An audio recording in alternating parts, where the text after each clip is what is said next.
Welcome to ambition PSC YouTube channel. ഈ video നിങ്ങൾക്ക് യൂസ്ഫുള്ളായി തോന്നുവാണെങ്കിൽ സബ്സ്ക്രൈബ് ചെയ്യാനും ലൈക്ക് ചെയ്യാനും മറക്കരുതേ. നമീബയുടെ പരമോന്നത സിവിലിയൻ ബഹുമതിയായ order of the most ancient welwitschia mirabilis നേടിയത് പ്രധാനമന്ത്രി നരേന്ദ്രമോദി. ഹിന്ദുസ്ഥാൻ യൂണിലിവറിൻ്റെ മാനേജിംഗ് ഡയറക്ടറും സിഇഒയുമായി നിയമിതയായ മലയാളി പ്രിയ നായർ. നീതി ആയോഗിൻ്റെ goal of good health and wellbeing index 2023-24 ഒന്നാം സ്ഥാനത്തെത്തിയത് ഗുജറാത്ത്. കേരളം 4ാം സ്ഥാനത്താണ്.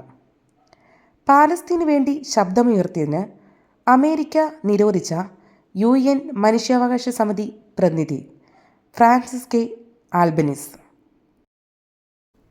അന്താരാഷ്ട്ര ഉൽക്കാ പഠന നേതൃസമിതിയിൽ എത്തിയ മലയാളി ശാസ്ത്രജ്ഞൻ അശ്വിൻ ശേഖർ. ഒറ്റയ്ക്കായ വയോധികർക്ക് സ്വാതന്ത്ര്യമേകാൻ സാമൂഹ്യനീതി വകുപ്പ് നടപ്പിലാക്കുന്ന പദ്ധതി സല്ലാപം. വിംബിൾഡൺ ടെന്നീസ് വനിതാ വിഭാഗം കിരീടം നേടിയത് പോളിഷ് താരം ഇഗ സ്വിയാടെക്. വിംബിൾഡൺ പുരുഷ കിരീടം നേടിയത് യാനിക് സിന്നർ, ഇറ്റലി. ഹവാന പ്രക്ഷോഭം അടിച്ചമർത്തി എന്നാരോപിച്ച് US ഏതു രാജ്യത്തിൻ്റെ പ്രസിഡന്റിനെയാണ് ഉപരോധം ഏർപ്പെടുത്തിയത്? Cuban president Miguel Diaz Canel. 2025 FIFA club ലോകകപ്പ് ഫുട്ബോൾ ഫൈനലിൽ വിജയികളായ ടീം ചെൽസ ഫൈനലിൽ PSG-യെ തോൽപ്പിച്ചു. ISO സർട്ടിഫിക്കേഷൻ ലഭിച്ച ഇന്ത്യയിലെ ആദ്യ police station Arthunkal police station, Alappuzha.